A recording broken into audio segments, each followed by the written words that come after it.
Cắt lắm mày.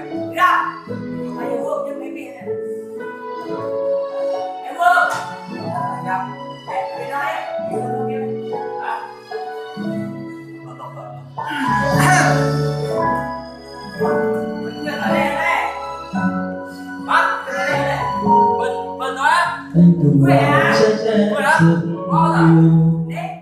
Sao lại bỏ anh chi cố. Anh từng nói với em rất nhiều. Sao lại để chung với. Giờ lớn anh nhớ em yêu.